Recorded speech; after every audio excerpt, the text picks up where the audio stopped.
नमस्कार। आपका फिर से स्वागत है हमारे इस विशेष कार्यक्रम राम नारायण राम में। और आज हम आपको एक विशेष जानकारी देना चाहेंगे इस एपिसोड के माध्यम से कि बालक ब्रह्मचारी जी महाराज सिर्फ आध्यात्मिक गुरु ही नहीं रहे हैं।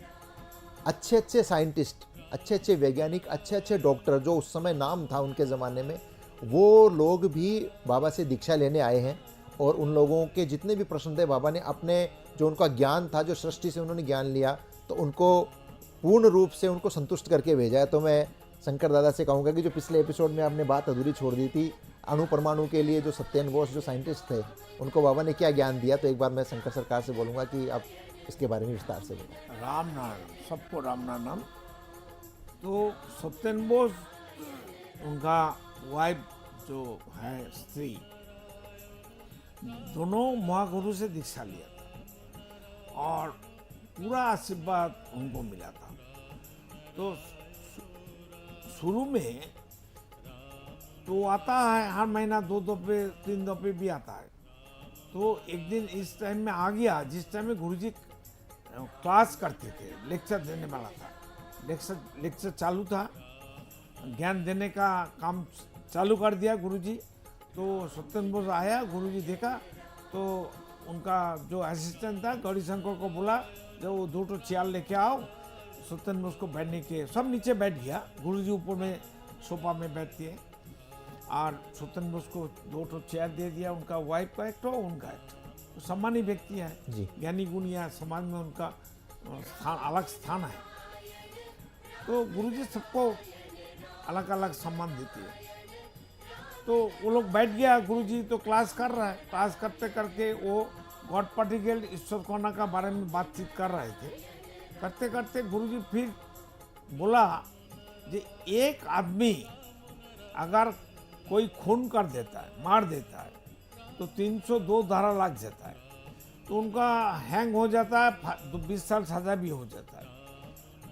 तो सत्येन बोस को पूछा, सत्येन बोस अच्छा बोलो, कोई आदमी एक खून कर लेता है, जान के बिना जान के, बूझ के, बिना समझ के कर देता है, तो उनको सजा हो जाता है, 20 साल हैंग, फांसी हो जाता है। तो सत्येन बोस, तुम तो लाखों लाखों करोड़ों खून किया है, तुम्हारा क्या होगा? तो सत्येन बोस उठ के खड़ा हो गया चेयर से। अरे गुरुजी, मैं कब खून किया? बोले तुम्हारा बच्चा कितना है? बोले 3 बच्चा है। बोले एक बच्चा पैदा करने के लिए तुमको कितना बच्चा खून हुआ, कितना प्राण गया मालूम है? बोलो कैसे? तो सोचो ना, तुम तो साइंटिस्ट हो। एक बच्चा पैदा करने के लिए जिसको सैंक्शन होता है, जैसे हमारा सैंक्शन हो गया, हम रिले रेस में हम पहला आ गया माँ का शरीर में, पीछे तो लाखों उत्सर्जक था हमारा माँ भी नेक्स्ट बात के लिए। जो रीच करता है उनको जन्म मिल जाता है, वहां से संगठन हो जाता है। रीच करना हमारा काम है, उसमें ऊपर वाला का कोई खेल नहीं है जी। समझ गया ना?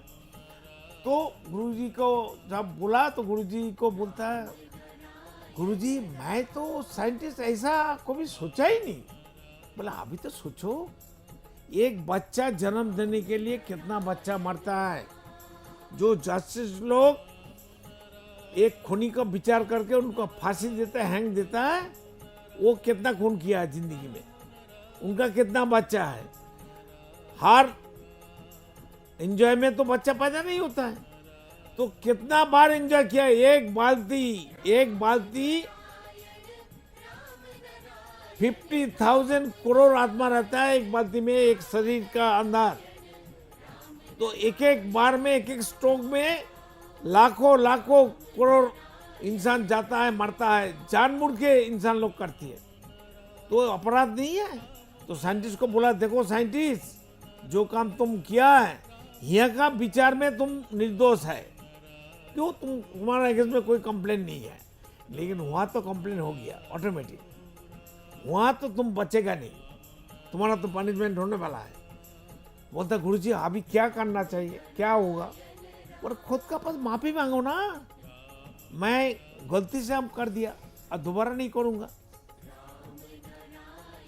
साइंटिस्ट बोला ठीक है, तुमको माफी कर दिया, जाओ। तो ये इस तरीके से गुरुजी से उन्होंने दीक्षा, उन्होंने नतमस्तक न्यू हुए। जनरेशन क्या होता है, जानबूझ के खुद का दुश्मन मान जाता है, खुद का प्रेमी नहीं मानता है। देखिए ना, गांव में हम घर गांव में जाता हूँ, बिहार जाता हूँ, यूपी जाता हूँ, हम नॉर्थ बंगाल जाता हूँ, हम असम में जाता हूँ, त्रिपुरा में जाता हूँ, गांव का आदमी 50 साल में बुढ़ा हो जाता है। 50 साल में उनका रात में खाना, हम सबको घर में जाके बताया था, बीवी के साथ सोना बंद करो। 40 साल हो गया, 50 साल हो गया, अभी बंद करो, अभी अलग अलग सोना कोशिश करो, जो तुम्हारा कंट्रोल में नहीं है। वो जो आश्रम व्यवस्था जो हमारे पुरातन काल से, जो हमारे आदिकाल से जो चली हुई है, उसका ऐसा सिस्टम लागू करना चाहिए। जी जी जी। क्यों, देखिए वो जो दारू पीता है, दारू नहीं पिएगा, उसका रात में नींद नहीं होता है, सुबह टट्टी नहीं होता है, खाना हजम नहीं होता है।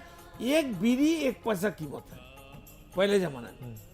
एक बीड़ी के लिए आदमी दास बांध देता। किसका दास? बीड़ी का दास, सिगरेट का दास, पान का दास, अफीम का दास।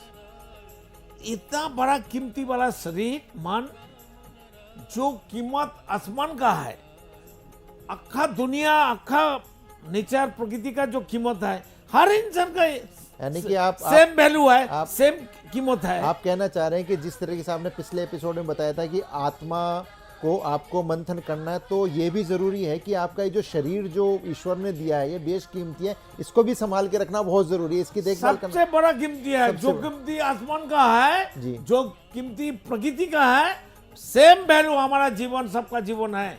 सिर्फ मनुष्य जीवन नहीं, हर इंसान का जीवन, हर प्राणी, हर पेड़ पौधे, सबका प्राण है, चेतन है, दुख है, व्यथा है, सब बात करता है, लेकिन उनका बात हमको सुनाई नहीं देता। क्यों? हमारा फ्रीक्वेंसी नहीं है जी। पेड़ का बात सुनने का हमारा सिस्टम नहीं डाला है।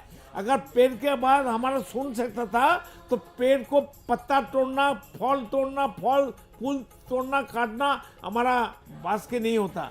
वो चिल्लाता है, अगर चिल्लाएगा तो आप कैसे उसको काटेगा? वहां बंद करके रखा है प्रकृति ने। जी। नेचर का, ईश्वर का, अल्लाह खुदा, गॉड का यही तो सिस्टम है। उन्होंने सब कुछ वो प्रकृति में एक व्यवस्था कर रखी है, हर सबको अलग अलग राइट दे चुका है। जी। सब इंसान का इच्छा मृत्यु है, इंसान एक सब कुछ कर सकता है, इसलिए इंसान का विचार होता है। पेड़ पौधे का विचार नहीं है, सूरज का विचार नहीं है, चंद्रमा का विचार नहीं है, सारे ग्रह नक्षत्रों का विचार नहीं है, आसमान और किसी का विचार नहीं करेगा, सब विचार होगा इंसान का।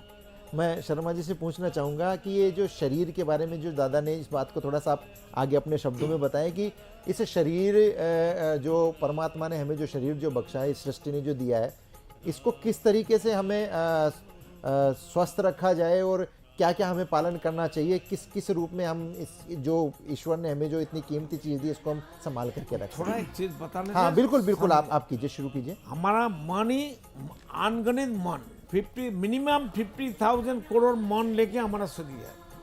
हमारा मन हमारा दास है। हम हमारा मन को क्यों बर्बादी करें, मन को क्यों डिस्टर्ब करें?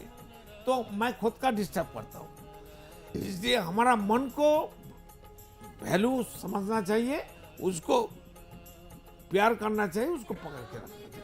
हम कोई आदमी सेक्स के बारे में सोचेगा तब तो सेक्स जागृत होगा। हमारा मन बोलेगा हाँ हम सेक्स करेंगे, तब तो सेक्स जागृत होगा।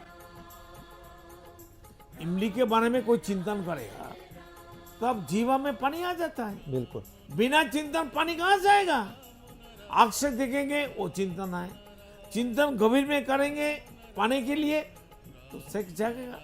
शरीर में कोई हाथ लगाएगा, हमारा मालूम हो जाता है कोई हमारा शरीर में हाथ लगाया, और ज़्यादा ऐसा ऐसा करेगा, हमको काम आपसे जग जाएगा। कोई लेडीज आके हमारे शरीर में ऐसा ऐसा करेगा तो हम तो काम आपसे जागृत हो जाता है। अगर जागृत होने के लिए हम चिंतन करते, वो चिंतन, वो सोच, वो आइडिया, वो ज्ञान हमारे पास भरपूर है।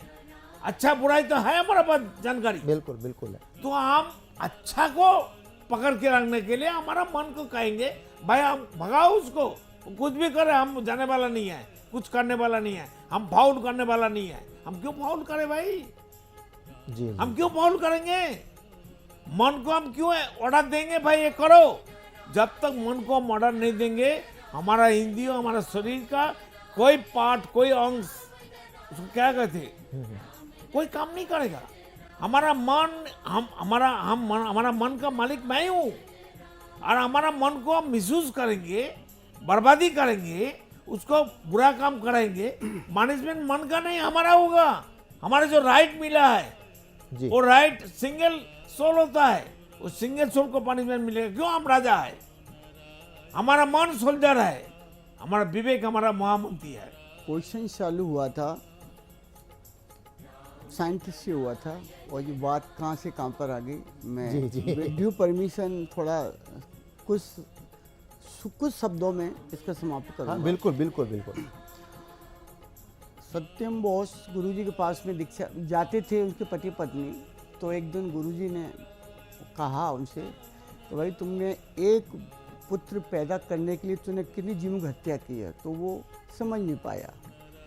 जब धीरे धीरे बताया कि एक बार जब पुरुष किसी के साथ संभोग करता है तो हजारों शुक्राणु निकलते हैं, लाखों लाखों लाखों, और हर शुक्राणु में जीव होता है, लेकिन कंसीव अंडे एक शुक्राणु करता है, वो बच्चा बनता है। जी तो साइंटिस्ट का वहाँ सत्यम बोस का दिमाग वहाँ से खुला। बोलो कि यार मैं तो ये क्या कह दिया उन्होंने। जब जाके सोचा, उसने शोध किया, ठीक है, रिसर्च किया, कॉन्फ्रेंस किया, बैठ के सारा समझा क्या हुआ। उसके बाद वो अणु परमाणु का किस तरह अणु फटता है, कितने परमाणु निकलते हैं उसके अंदर से, इसकी उत्पत्ति वहाँ से हुई। अच्छा, वो थ्योरी उन्होंने वहां से, यस एग्जैक्टली, अच्छा वहां से थ्योरी ली ये उन्होंने। थ्योरी वहाँ से ली। दादा ये बताना चाह रहे थे, ये थ्योरी वहाँ से ली। जी ये तो सत्यम बोस की घटना हो गई। अब दूसरी बात हो गई, अणु हर वस्तु में अणु है। पानी का अणु, जी जी का अणु, हवा का अणु। हवा में पानी नहीं है, हाँ, वो सारी वो सूरज चीजें में पानी थ्योरी नहीं है। उधर पानी सूरज है, उधर हवा सूरज है क्या? नहीं, वो सारी बातें जो आज हम लोग जो जान पाए हैं, वो माध्यम इसका ये मान के चलिए कि गुरुजी ही रहे। उन्होंने किस रूप में उनको समझा है और उन्होंने किस रूप में अणु परमाणु की जो खोज करके हमारे सामने जो थ्योरी दी, आज हम उसको समझ पा रहे हैं।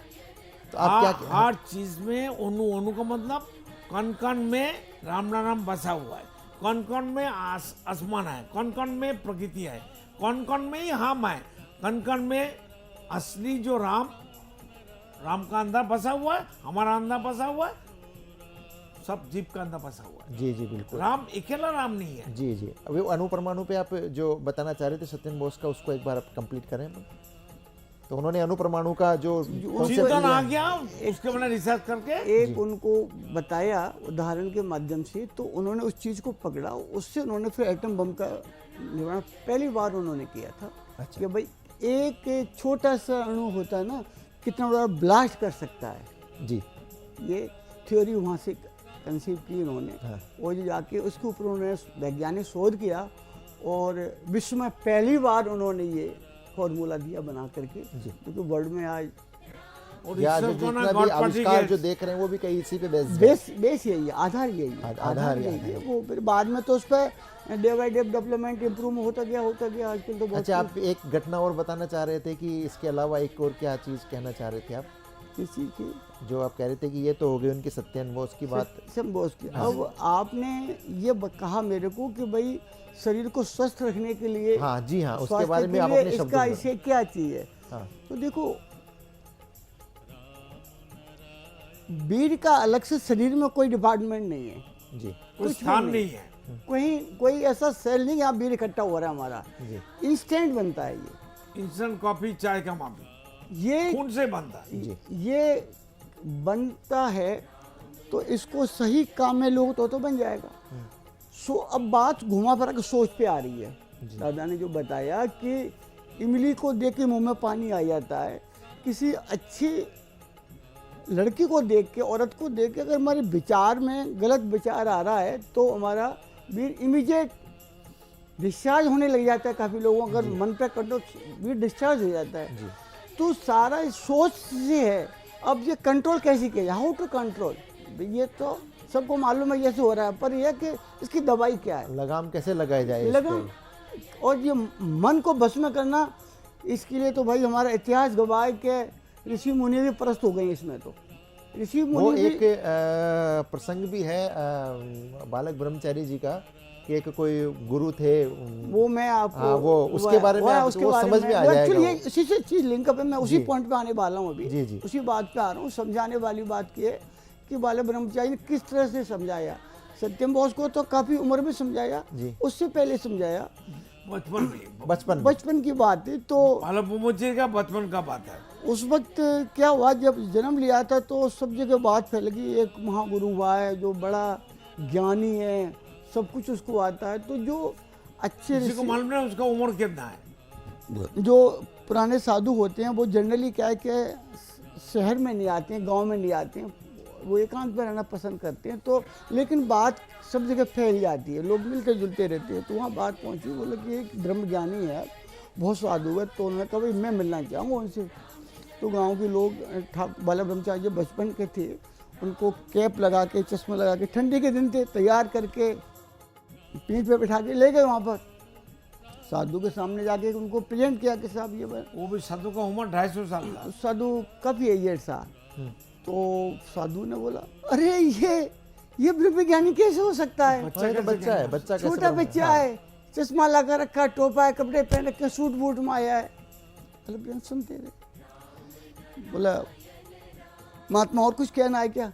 कि नहीं बच्चा क्या कहना है? बोला मैं कुछ पूछूं, जवाब दोगे, बताओगे? हाँ पूछो, क्या नहीं पूछोगे? ये क्या बनना है? ये हमारे टिक्कड़ बनने हैं, रोटियां, क्या करोगे? हम खाएंगे इसको, स्वाद आएगा, बिल्कुल स्वाद आएगा। गाना सुनते हो? हाँ हम भजन गाते हैं, गाना सुनता है। और क्या करते हो? हम प्रकृति को, नेचर को देखते हैं। और देखो आप ब्रह्मज्ञानी कैसे हो सकते हो? हमने देखो लंगोट लगा रखा है, कॉपी लगा रखी है, कुछ भी नहीं है, आप सूट बूट में। मैंने कहा साधु अब चुप हो जाओ। आपने एक इंद्रिय है ना, एक इंद्रिय पे लोभ लगा रखा है, बाकी सारी इंद्रियां खुली बाकी सारी इंद्रियां आपकी भोग रही हैं प्रकृति भोग को। रही हैं। तो फिर आप ब्रह्मज्ञानी कैसे हो सकते हो, ब्रह्मचारी कैसे हो सकते हो? ब्रह्मचारी कैसे हो जी, सकते जी, हो? जी। मुंह से, जिब्या से अन्न का स्वाद ले रहे हो, संगीत का स्वाद ले संगीत रहे के हो, कान से ले रहे हो, आंखों से ले रहे हो, और एक लिंग पर बांध रखा है। अरे ये पूरा शरीर ही एक ही खाल का तो बना हुआ है, एक चमड़ा तो एक ही है ना, सिर से लेके शरीर नीचे ऊपर तक का। एक इंद्री पर लगाम लगा ली, बाकी इंद्री खुली हुई है। तो महात्मा ये झूठ बोलना छोड़ दो कि आप ब्रह्मचारी हो। ठाकुर ने उनको बताया कि समता का भाव, ये फिर समता यहाँ पर आ गया। समभाव में सब कुछ चलेगा, सृष्टि के नियम समता में चलेगा। अधिकता हर चीज की गलत है, बुरी है। तो जो ब्रह्मचर्य मतलब बालक वाली ब्रह्मचारी जी महाराज ने इसको, इस चीज को भी समता से जोड़ा और समाज को इंडिकेशन मैसेज दिया। आज जो हमारे यूथ है उनको जरूरत है इस बात की कि ब्रह्मचर्य पे लगाम लगाओ, गाना भी सुनो, पानी भी पियो, सब कुछ करो। यानी लेकिन कि ये टॉपिक भी अभी मुझे लगता है कि ये खत्म होने वाला नहीं है। तो इस टॉपिक को भी हम अगले एपिसोड के लिए जारी रखते हैं, कि दादा भी कुछ बोलना चाहते हैं। तो चलिए हम इस टॉपिक पे अगले एपिसोड में चर्चा करेंगे। तब तक के लिए राम नारायण राम। आप देख रहे हैं हमारा खास कार्यक्रम राम नारायण राम शंकर सरकार जी के साथ राम नारायण रामशाह। यह एक महाध्वनि और बीज मंत्र है। यह सभी समस्या का संपूर्ण समाधान है। आप लोग इन्हें अपना के देखिए, मन और दिल में क्या प्राप्त हो रहा है। इस कार्यक्रम का विशेष उद्देश्य इसका प्रचार और प्रसार के साथ ही प्रत्येक मनुष्य की मुक्ति का मार्गदर्शन है, और यह आपकी दिल की बात है। इस मार्ग पर पुण्य और मुक्ति निश्चित है। इस कार्यक्रम के माध्यम से संतान दल द्वारा चलाए जा रहे श्रेष्ठ सेवाओं से जुड़कर सबके कल्याण के लिए इस नए कार्य का हिस्सा बन सकते हैं, और वृद्धाश्रम, गौशाला, गरीब और वंचित बच्चों की शिक्षा का भी सहयोग और समर्थन कर सकते हैं। संतान दल सबका एक ही परिवार है। अकाउंट नेम संतान दल, account number 266505000657, IFSC code ICIC 0002665। पूरी तरह जानने के लिए आप संस्था के फोन नंबर पर संपर्क कर सकते हैं। Phone number 6291342066, 9836073503। Email ID santandal1960@gmail.com।